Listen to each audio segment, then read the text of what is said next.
Hi, I'm John. This is my show, An American Scheme, where I'm proving that Diana Ross is Michael Jackson's actual mother.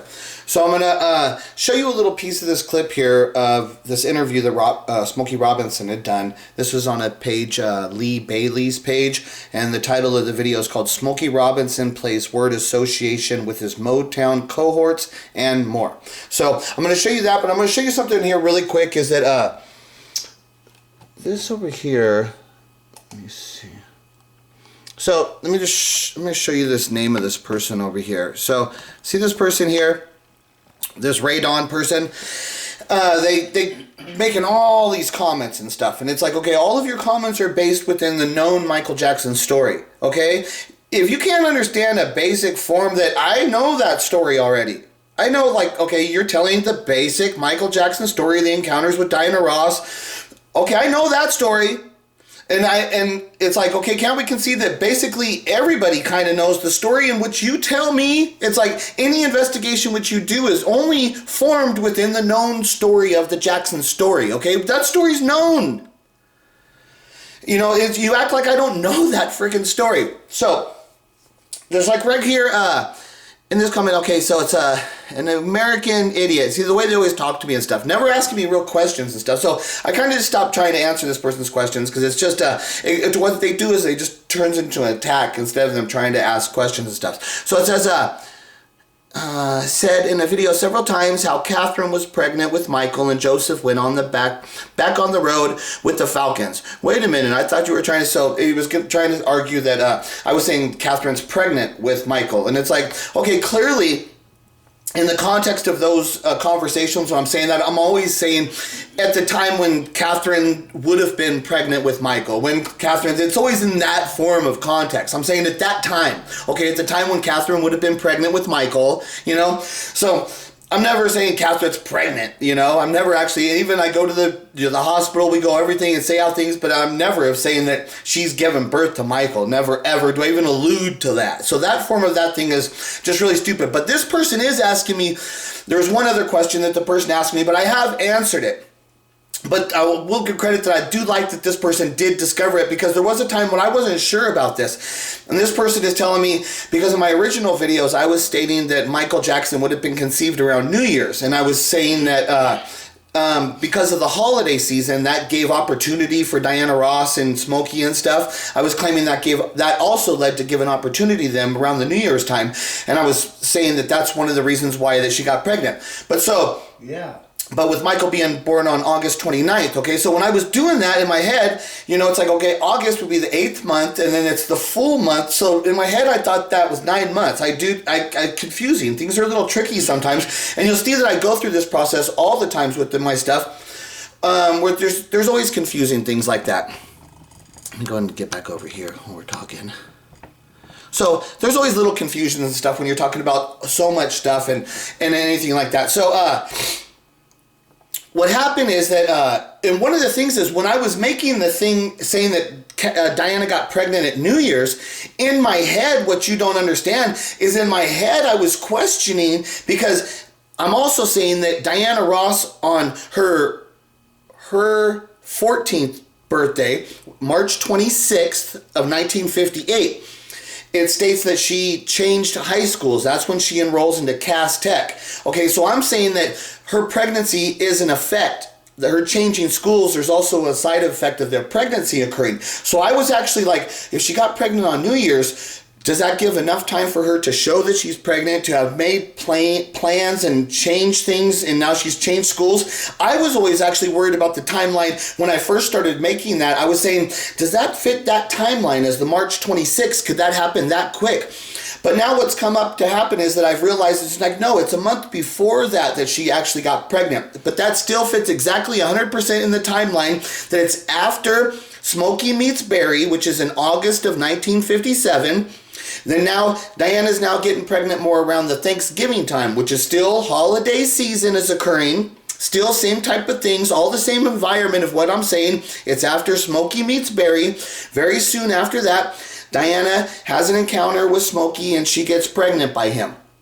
which then by March 26, we know that she's started to make some adjustments in her life because she is enrolled into the Cass Tech High School. She's actually made an adjustment in her life, and that would be the time now. It's even better with it being a little bit earlier because that gives more time for her to establish and change, which it shows that she did make that change. So that stuff, it's like, I've already figured that stuff out, but originally, like I said, I was thinking it was New Year's, and so I would have, like, if somebody could have clarified that for me and shown me, but that person's attacking me saying, oh, I debunked your whole story. It's like, no, I've already figured that stuff out, and if you hear my later videos, I don't say it that way. The New Year's stuff, I would refer to it in a different way. I started to change the wording of how I would say that. I would, So, but that's something I've already realized. But like I said, it works out better for my story if it's a little earlier because that fits in better with the March 26th date right there. So that's that part.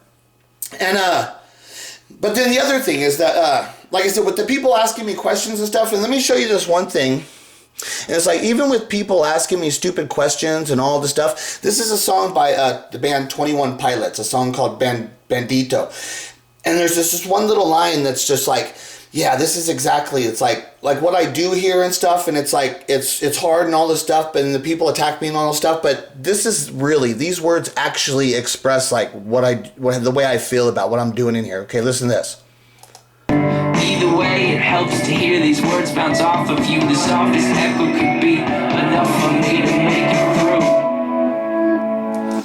And that's exactly, that's what I do here. And I say this shit, and it's like, just hearing the words bounce off of people and shit, and the softest echo could be enough for me to make it through. It's like, yeah, I hear the words bounce off, I hear their reaction. There's can be, even though within there they attack and stuff, there's this little echo of this truth that can help give me a little new form of a thought or get me to go chase something that gets me to find a new piece of evidence. And that's like what I do and stuff, what I deal with and stuff. But so now, when making videos and stuff, I didn't want to make the whole video about just talking about that stuff. So it's like, well, let me show you this one there's one cool little video here, this one here, where this girl was playing a word association with Smokey. Okay, so now listen, the first person she asks is Michael Jackson, and listen what his word association. So that's people, you're trying to say the first word that you identify with that person, okay? So listen here. So let's do word. So I'm going to say someone's name, and then you say a word that reminds you of them. Okay. All right. Let's start with Michael Jackson. One and only. One. The one. The one and only. Okay. Shh. Quiet. Okay. So what I say with Michael Jackson is when you hear the song in Billie Jean is she says I am the one. Okay. And then so put it in the context of the way people always think of when they say she says I'm the one. Okay, that's just a very simple low-level context of she says I'm the one. She says I'm the mother of her child, okay? They think that's what the whole song is about, okay? They think that that's what the meaning of the one. But when I come and I say, no, it's Diana Ross is actually saying that to Michael. She's the one and comes in and says, you're the one. Okay, now, when you get to the understanding of what the one is, it's a very much bigger thing of what Michael is as the one. And that's how it comes out. She says, I'm the one. That's why, but the kid is not my son. That line that the people don't is that Diana acknowledges that Michael's the one of everything of what I'm saying. But then she comes right back and the kid is not my son because she announces in public to everybody, okay, but you're a Jackson. You're a Jackson, officially a Jackson, like signed to Motown Jackson. You're a Jackson. So that's what so when she first comes up to says it, it's like, she says I'm the one, but the kid's not my son. So this is the contradiction of what Michael had to deal with his whole life. And this is what he's telling you in that song. And what I keep trying to say to people is that Michael Jackson was a real artist. And artists are doing levels of things that people are not aware of. There's these levels, high levels of sophisticated things that they do. And when you get a simple line like she says I'm the one, and the people just took it as a very simple thing. Oh, it's just some woman saying Michael's they take it to a sex. That's all they know. What do the people really know? Oh, sex. Oh, it's all about sex. They always take it to sex, right? Because they can't understand the reality of the levels of the sophisticated mind in the art world of what Michael's actually dealing with, what the concept of what the one is, of what Michael was holding as the one. Wow. And so what is Smokey Robinson when she tells him to give me a word association to Michael Jackson? A word association. Give me one word. What's his word? The one. The one. He uses the same word. That's the word of what Michael, it's like so inherently ingrained into them that that's what comes out about him when those people are speaking about him. What is he? He's the one. But now he gives it in the context of being the great entertainer and stuff, right? But when you put it in the context of also that he's the lost child, you know, that he's their love child, the actual context of what the one is becomes a much, much bigger context. Yeah. And understand that Michael's the one that said that she says, I'm the one. Michael put it into that context of he understands what the one is. When he's saying Billie Jean, I mean, she says, I'm the one, but the kid is not my son. That's one of the most iconic lines from the song Billie Jean, you know? And everybody's using that line to give their understanding of what the song's actually about. That's basically the main line of the whole thing. She says, I'm the one. Imagine what the pain of what Michael Jackson, when Michael Jackson's writing that line, she says, I'm the one, but the kid is not my son. It's like, you people like, okay, there's no pain on Michael Jackson. When you're talking about some woman, it's like kind of flattering in a sense. If you're talking about Billie Jean as a woman saying that Michael's the father of her child, you know, it's kind of flattering. It's kind of flattering to him, right? And then it's just a simple little, the context of, you guys have got a simple understanding, and that kind of flatters him. But the artist, Michael Jackson, when you understand, when Michael Jackson, he's actually, when he writes that word, she says, I am the one, but the kid is not my son. Do you understand the pain of what those lines of how I'm saying what it is? She says, I'm the one, but the kid is not my son. It's like, here, she comes back after all this stuff and she's telling me, you're the one, I love you, you're the one, you know? You're, not only are you the love child, because of your birth spawned Motown, there was so much that developed, but then you're the actual child of her and Smokey with this enormous amount of talent, the glory child now of Motown. They're the one. The context of the one is a big deal. You're the one. You're the one, you know? But then so she's hitting him with the reality of when Diana, and this is what the Billie Jean song's talking all about. And then the reality that she's hitting him with, you're the one, but then the contradiction, right? As the song says, she says, I am the one, boom, but the kid is not my son. The reality of Michael Jackson's pain, when you understand what the song's actually about, and this is Billie Jean. Billie Jean's such a big deal. And I love that it's turned out to be this way, how that Billie Jean has turned out to be the song, you know, because I never knew this stuff. I was just like everybody else. Oh yeah, the song is about Michael and some chick, you know, says that he is the father of her child. Same stuff, you know, whatever. You know, so, but now when you get to the real understanding of it, it's great. You know, it's like this, Billie Jean. Yeah. And then what it is and what it's doing and what it's going to do, because everybody knows Billie Jean, what this is going to do. And when you actually understand the one, he's the one. You know, Michael's the one. And when you people really understand what that means, you know, even me, with all this stuff of what it is, I don't understand exactly what the one is. There's still much more. There's always more to it, and we don't know what the one is until we see the effect of the true story of Michael coming out, and then we see how that affects the culture and society. Then we're going to be able to speak more about, too, then there's going to be another form of what the one is, because then there's going to be a thing that, you know, it's tricky, and it's like, but I can see it. I know things are going to happen. I can't explain everything, and I don't have total understanding, but I can see little pieces of things that are occurring and how things are starting to develop. And it's just like one of these things, like, I just want to see it come together. I can see all these pieces. They're out there floating, and I just can't grab them all and put them all together. And things are tricky, but what's going to happen is, like, in the context of me starting to put together, there's going to be some piece that I put together that creates like this magnet. And all of a sudden, all these other pieces are going to be starting to draw in. And it's just going to start building on its own. And it's going to be out of my control. And I know something like that's going to occur. I just don't know exactly. And, you know, because I have all my personal life that actually takes my priority over the situation. So I can't fully get into this stuff. So there is my personal life that I'm kind of like, I don't even know, if I want this story fully to come out. And then it's like, I do want it to come out as long as somebody else can deal with the media. I can't deal with the media right now. That's going to be a problem. When I got the media coming after me, it's like, dude, I'm busy. I'm busy. I can't tell, right? We're busy, right? Yeah. We can't be getting hounded by the damn media and over here trying to bother us, right? Screw the media. But they're talking all the way there. Yeah. Okay, so I'm gonna get going now. That was just a video I was just wanting to make for today and stuff, and so see, this is the football playoffs are coming on today, so I'm kind of right now, I'm like, okay, yeah, all right, we got football games coming on, we got big football this weekend, the playoffs, and it's one of the things too, it's like football season, when it starts, it's like football season, it's the football season's over, and it's like, I could think back about all my bets for every week and all stuff. I'm about ready to pull up all my records and actually see, like, over the last year, I need to pull my records out and see, actually, okay, what did I actually do? These are all the bets I made, these are all the bets I won. There's a big pile of stuff I need to go through and stuff, and it's like, oh boy, this could be interesting. It's like, one thing about looking at that, it's like crazy. It's like, how the hell did I bet $50,000 last year? I don't know how much I bet, but it's probably $50,000. It's something crazy, and it's like, how am I betting this kind of?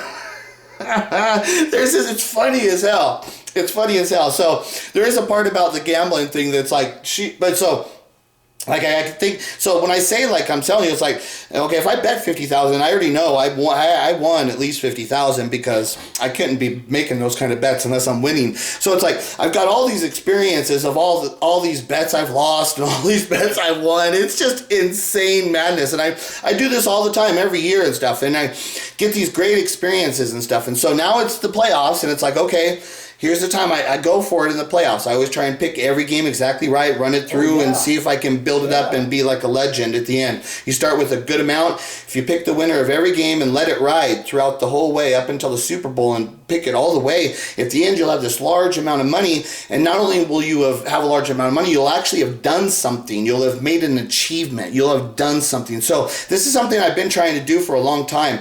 And I always feel at this time, I always feel like this is my year. I got it. I've got it right now. I'm rolling through, and so it's going to come out my way, and I'm going to freaking be a legend. And at the end of the month, after the Super Bowl, I'm going to be a legend. And so we'll see what happens. But see, I've got that going on right now. It's like I've got my personal, that I got to take care of. I got my gambling stuff. This is stuff that I do. This is real world stuff to me. So the Michael Jackson story, that's still on the outside of my priorities. I do this stuff. I like to make videos and stuff, and I like to do the investigation. But this is nowhere near of the priority that doesn't take, like, see, like, I'm already so, like, during the day.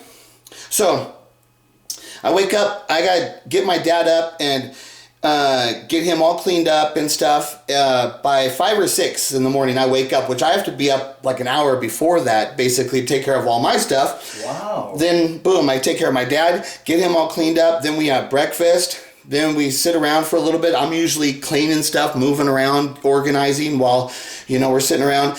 Then I have to make us lunch and stuff. I have to cook some kind of food, that's our real meal. We do the lunch, that's our real meal we do. And and we eat early. So, like, it's early. And we've already eaten our dinner, our big meal. We already ate the big meal today. And then so we'll eat another meal later. And then we go to bed, like, when it gets dark, usually. We go to bed. But so, like, as I'm sitting around, people would think I'm sitting around on the computer. I was like, shoot, I'm constantly working. When I'm at home, I'm working. I'm constantly cooking and cleaning and freaking being entertainment and doing there's just all kinds of shit that it's a constant, like, just the cooking and cleaning alone of what it takes me to do, that's a freaking massive job to what I have to do. Right, so I'm busy.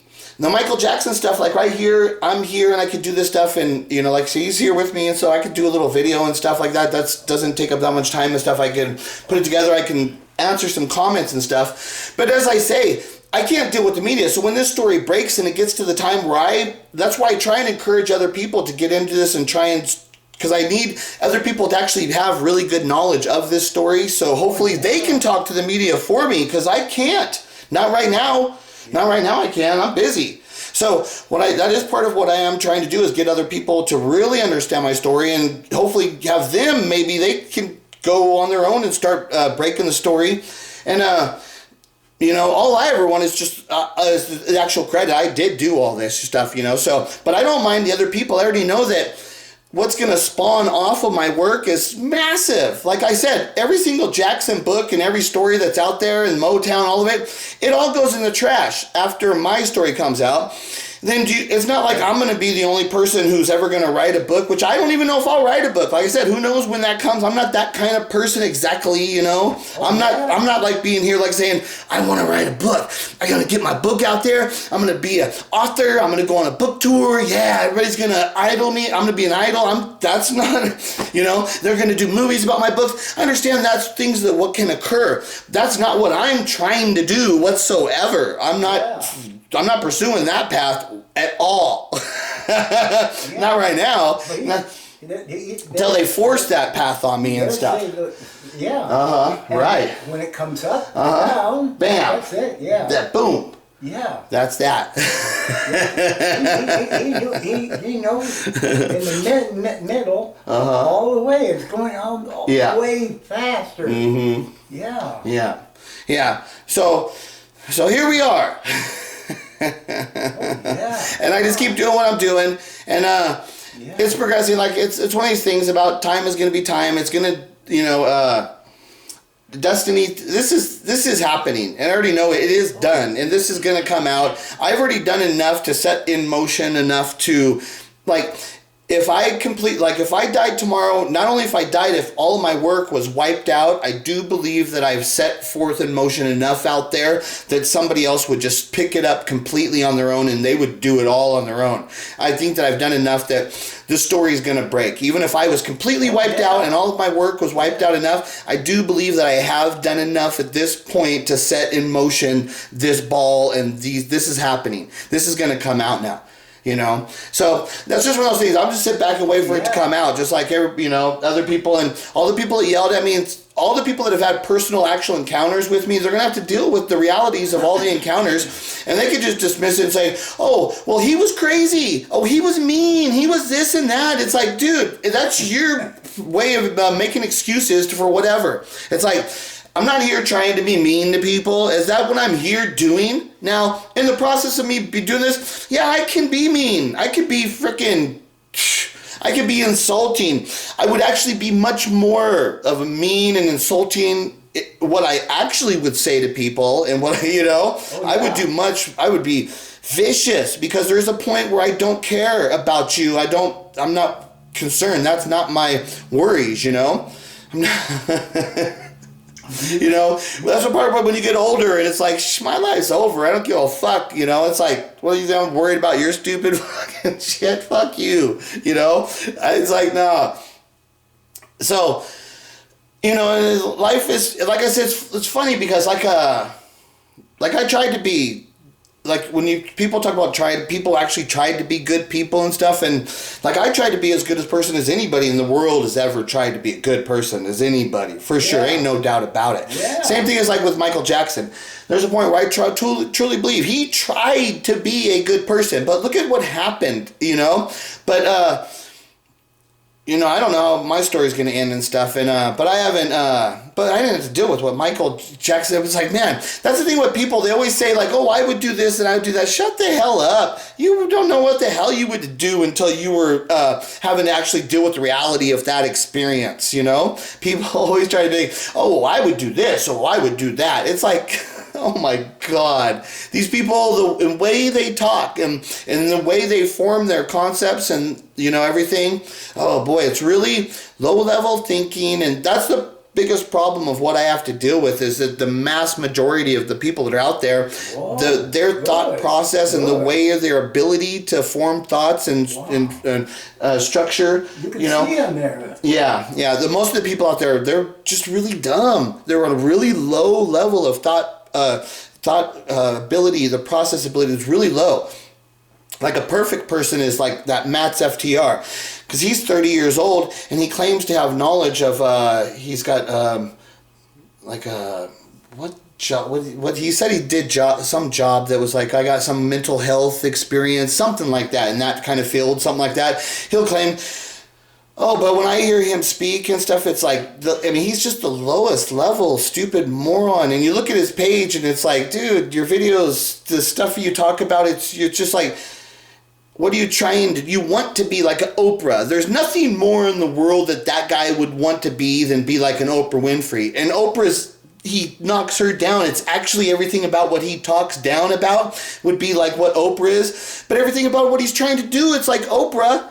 And then he can't figure it out, so what's he doing? He's playing video games on his page now. I mean, God, what a low level of a human being processes we've been. He never allowed himself to deal with my story, and so now he's playing video games on his page. I mean... Oh, yeah. And he sits there constantly screaming out how I'm always right, I'm always right, I'm always right. And it's like, dude, the low level of mental person to be screaming I'm always right, it's like, dude, let me go show you the pile of fucking money that I've gambled last year and the tickets I've lost, big bets I've lost, and reasons. Let me tell you a cool little story. It's cool. See, it's funny that I can tell you that this is cool. It's like, I don't even feel the effect of the money I lost. Okay, so this is last year in the NBA Finals. Okay, so we're getting to the end of it, so I'm trying to make money at the end, right? So it's Game 5 of the NBA Finals. I bet of my money. This was money, because usually I'll bet money. I've won a ticket and then I let it ride and stuff like that. But on Game 5, I actually took $2,500 out of my pocket. This was money out of my pocket. So I took $2,500. I bet it on the Warriors on Game 5 for them to win. And at a point in that game, I was lost. Oh, I think that was the game with Durant, too, where Kevin Durant had come back, but then he got hurt again, and then I was beat, but then I came back and I beat him, and it was freaking one of the most amazing games of all time.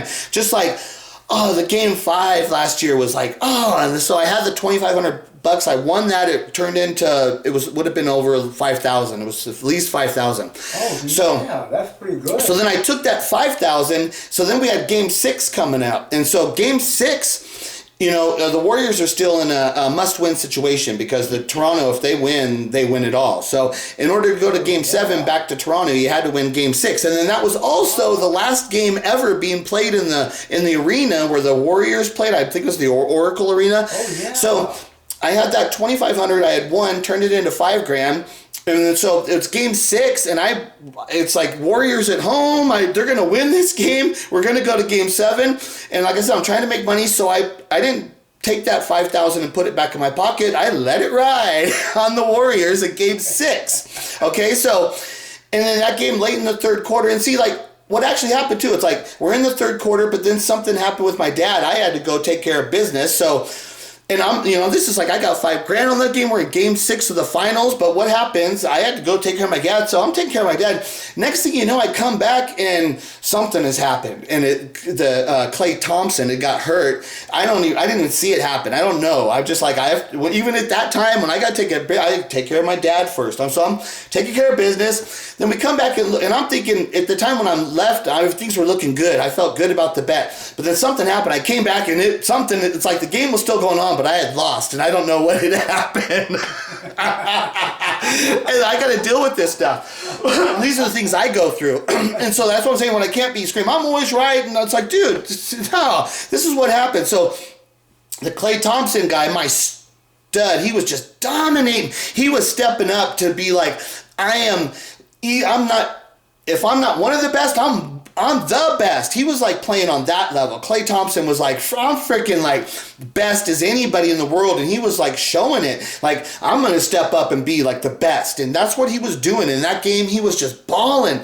And then he had stolen a ball. I saw the replay. He had stolen the ball, and he was going in for a dunk. But then Danny Green comes up from the other team and contested it. And because he contested it, he didn't get that dunk, which if he would have dunked it, the crowd, if he had stole the ball, went down and dunked it, and the crowd just would have went freaking nuts and roared. And then at that point, the game would have been over. That's how I know the sport and how it works. If that's what would have happened, the game would have been over. I would have won. I would have hit the $5,000. It was going to turn into over 8,000. Is how much the ticket was going to be worth. Over 8,000 is how much that was going to be worth. But that's not what happened. He didn't dunk it, and the crowd didn't roar. Green contested it, and freaking Klay Thompson comes down and tears his ACL, and he gets injured. He's gone. He's gone he hasn't even come back yet. He's still not playing, He's still not playing because of that injury. He got injured. So that's what happened.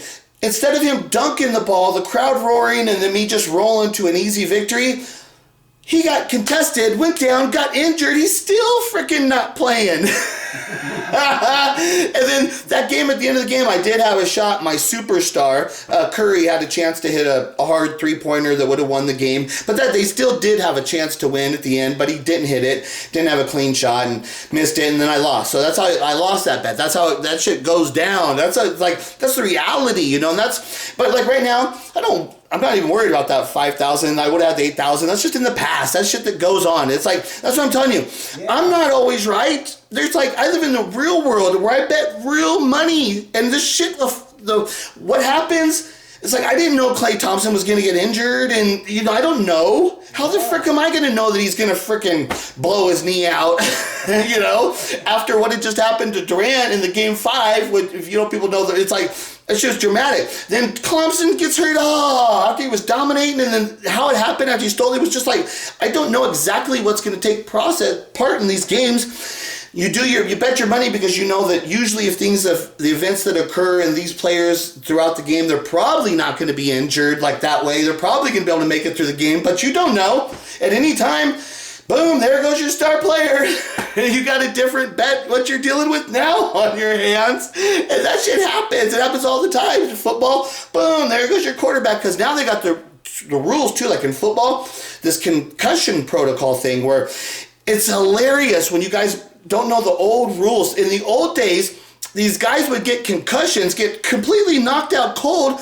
They'd sit them up on the sidelines in the old days and they'd put smelling salts on their nose and be like, wake up, right? Get back in there. That's what they would do to them in the old days. They would put smelling salts and then they'd put them back in the game. That's what they did in the old days. But now, if you get a concussion, that's it. You cannot play any more of that game. You can't even play in the game anymore until they get you cleared by a doctor, a physician, to say, okay, you're not in concussion protocol anymore. They're real serious about that stuff. So at any time, a guy can get a concussion and then he's out. And concussions, once they do it, they can diagnose you got a concussion. That's it. You're out. So it's not like the guy's leg is broken. It's like he's dinged up his brain, but now you're gone from the game when that happens now. So anybody can get pulled out of these games. There's all kinds of things that can happen with these players. Then they're always fumbling the ball. You don't know what the weather's going to be like. It could start raining. The wind could be blowing freaking 40 miles an hour. You could be dealing with some crazy wind. It's you think I'm going to sit here and say, I'm always right. I'm always, like the freaking Matt FTR. He sits there and goes, I'm always right. You know it. I'm always right. I'm always right. And it's dude, because you talk about nothing, you think real life is you playing a video game, and you think that we're going to sit here and learn about the real world watching you playing a video game? That's your level of intellectual abilities in this world, of what you bring to this world. So you can be all right all the time, all you want, in your stupid little video game joke world. I live in a freaking real world. I put my fucking money on the line, and sometimes I freaking lose it. But right now, do you think I'm sitting here? I'm not sitting here being like, damn, if I could only won that bet, my life would be so much better. Nah, it's gone. It's way gone. I'm way past that shit. Oh my God, I've had the one bet that pissed me off this year. There was that Kentucky Derby, and because it's to hit the superfecta in the Kentucky Derby, it's freaking. That's it's what they call these bucket list things, okay? To hit this, I've been trying to hit the super. I've hit the trifecta a couple times in the Kentucky Derby, but I haven't hit the superfecta. The first 4 horses, to pick all 4 of them. So this year, put my money down. I got my bet. When the race is over, I hit the super. They said I won. My horses came in. I won. I've never seen them, as I've been betting this for a long time, I've never seen them take the horses down in that race. Never has happened. But sure enough, the freaking time I hit the super, they take my freaking horse down, of course. So no, I didn't hit it. I got the trifecta and I made some good money, but I did not get the super. They took it from me and I won. I was like, I won, and then they took it from me. This is real life. I deal with this shit. And it's real money. It's like if I hit the super, I won that. That was worth over $30,000. When you talk about like when you hear me get excited or I get mad, that one I get mad about because that was, not only was it a bucket list accomplishment, the actual reality of the money, it was at least $30,000 more than what I would have got. I would have got at least another $30,000, could have been 40, 50, I don't know exactly because I didn't get it, but it was at least 30, I guarantee you, at least 30. And when they just straight rob you of 30 grand where I won, if the end of the race was over, I won, and then they stole it from me. When they steal 30 grand from you, like, yeah, I get a little emotional about that one. That one's like, those fucking bastards. It's like, why do I, but see, the thing about with gambling, it's like, I've been through this stuff. The people that have been out there gambling and stuff, it's like, boy, you haven't been through the stuff I've been through. I've been through it. And that's what gives me the ability. One of the coolest things is that I worked at the casino for 6 years. So I used to have to deal with having my bets going, but I still had to be nice to the customers. I would lose a big bet and a customer would come up with a bet for $10 and they'd be so happy. Oh, I knew it all along. That was so easy. And then I'd look at their ticket. I'm like, $10? I'm like, you said you knew it, but you only bet $10 if you knew so much. Why'd you only bet $10 freaking dollars? You know? And they're, I knew it. Oh, that was the easiest money. And I'm like, I just lost a big ticket because they're on the other side of what it, so, and it's, you know, but I had to be nice to them and be like, yeah, cool, really good job, you know, here's your money, all right, have a good day, you know? So I had to learn how to deal with my emotions at that time, and deal with people. It's like, and not let the games affect me too much. I had to learn how to deal with it. So there's all these things that I've dealt with and stuff, like just that thing. I've actually had to be in the casino where I've just lost a big bet and this jackass comes up with a $10 bet telling me how easy it was, and oh, it was the easiest money in the world, and oh, they knew it the whole time, and they're cashing a $10 ticket and against me, against a bet that I just lost. You know, that shit happened to me. I had to deal with that stuff. You got to be nice to them. And I'm just like, yeah, you jackass. I'm just like, yeah, why did you bet? So it's funny, but that's real life, real experience, and that's how you build from these experiences, and that's what allows me to stay calm and be aggressive, where I make aggressive bets, you know, where I can lose money, but if I lose it, I'm still able to move on because I know I can stay aggressive at certain levels as long as I balance my money and my bets and everything right, and then there we go. So here we go. I'm kind of bored. I'm getting excited now because I got the football games and playoffs. So I got a few more hours. Getting excited. Come on, baby. Let's go. Let's go. Okay. So, all right, guys. Talk to you later. Bye.